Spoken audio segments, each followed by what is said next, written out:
I'm Rock Earl. I travel. These are my stories. Okay, we've been through the basics, but now we're going to start talking about the fun stuff that we did. First, tell me about the hat. Oh, you like my ROX Expeditions hat.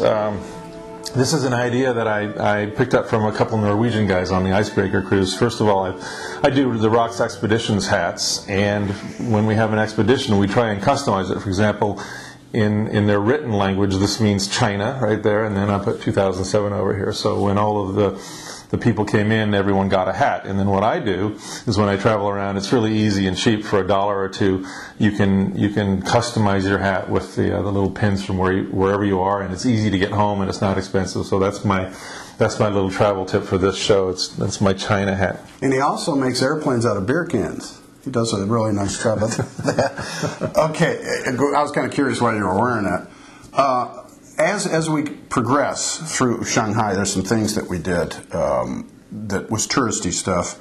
And I don't say that in a derogatory manner because I was part of that, and I had a lot of fun. One, of course, was that you did, and I'm not sure that we did, but you did, and I'm assuming you're going to suggest this to people that go there, is the harbor cruise.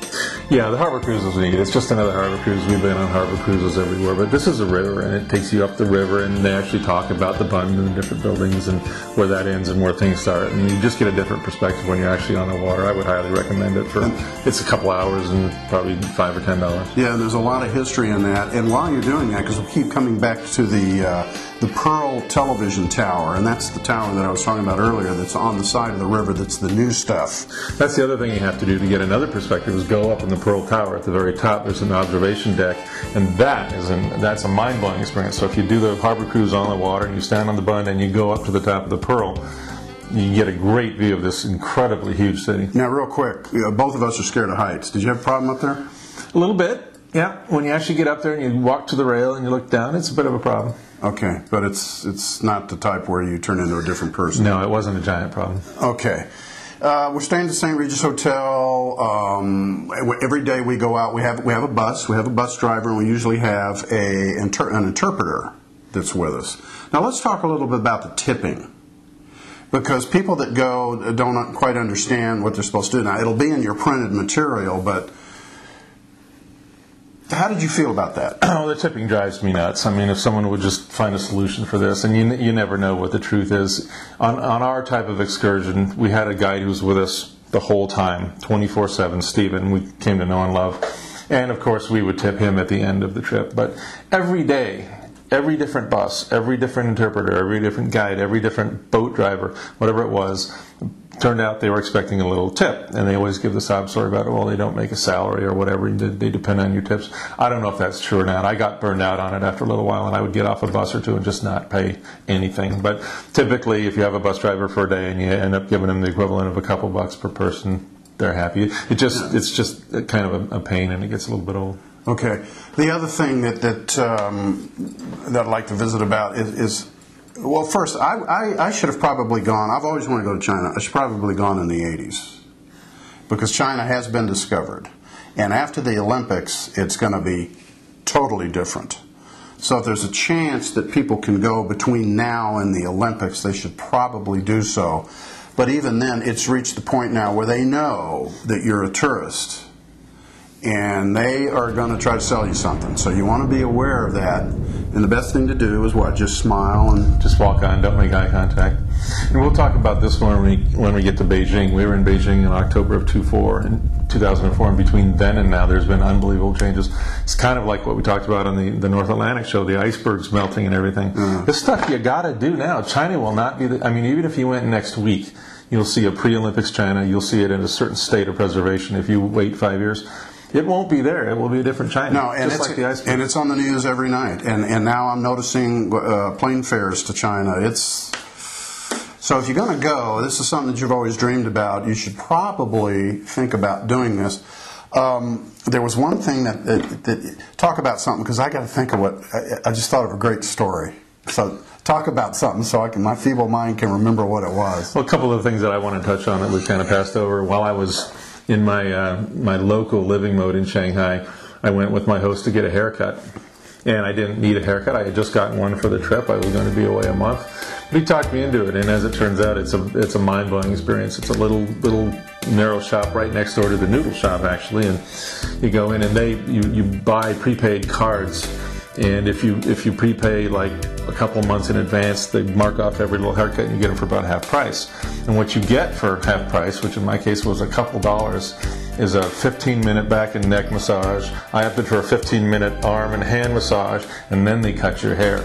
And I think my total was $2.80 for 45 minutes of the whole thing. That was neat. I also did a massage. One day I followed the maid. The maid actually walked me down to this little massage spot where the masseurs are blind.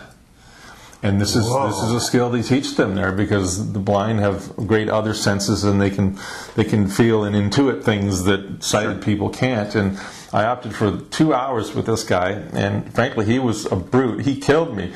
It was not a relaxing spa type massage. So it was a deep tissue. Massage. It was a physical therapy massage, and I had an hour on my stomach and an hour on my back. I lived out of there, but that was a neat experience, and I think that was $4 or maybe $5. So I guess the point of this discussion is when you get there, don't be afraid to go out and adventure. I mean, it's not. Everybody has fear when they go to different countries. Now, you need to talk to somebody that's been there and find out. But my experience is you don't go out and do it at 2 o'clock in the morning. Right, be normal and be safe. But most of the people in the cities in Shanghai speak some English, and if they don't speak much, you can always do sign language and get by. And they don't have a problem with dollars. When we were tipping, they would prefer to have dollars. Yeah, everyone will take dollars, no problem. And the last thing on today's show that I want to talk about was when we were on the Bund. They took us over there, and all the little tour groups have a pole with a flag on it, so you know which flag to look at. Because your tour guide is probably going to be shorter than you are. Well, I'm kind of tall. I'm 6'2.5", but you're 6'4". 5. So 6'5". So here we are standing on the Bund, and all of a sudden you notice the crowd starting to kind of form around ROX. And then there's this family that I guess came in from the country for the weekend or whatever, but they have a video camera, and they just couldn't get enough of this guy. And he's just walking backwards, and he's smiling, and he puts his daughter next to him. So here's ROX, and here's the daughter, and it was the funniest thing I've ever seen. So everybody thought that you were a white Yo Ming, I guess.